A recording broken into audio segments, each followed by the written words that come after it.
saliveno.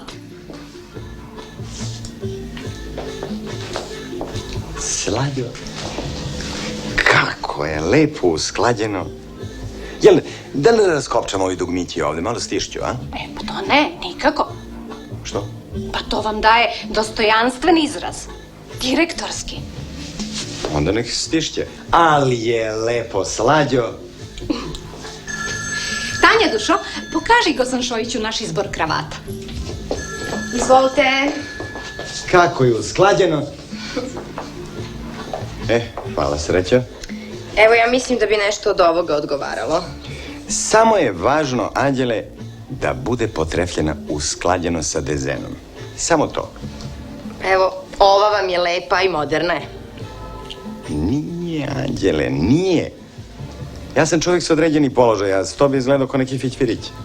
Volite diskretnije? To. Onda ova. To. Da imam, a kao da je nemam. Vidiš? To je usklađeno s dušom. Vidiš, to je usklađeno. Biće sve dobro. Ma da, biće savršeno kad vam kažem. Ova mi se sviđa. Dobro, onda sutra u 5. Da, doviđenja. Kako je lepo, Slađo. Uvek ste znali da odaberete nešto lepo. Ne, od mali nogu, Slađo, ja sam imao osjećaj za lepo. Od mali nogu, Slađo. A znate što ja najviše volim kod vas? To što kad odaberete nešto, ne pitate koliko košta. Slađo, ja se nikad nisam opterećavao sa pare. Ne, samo da je lepo, Slađo. Pa tako i treba.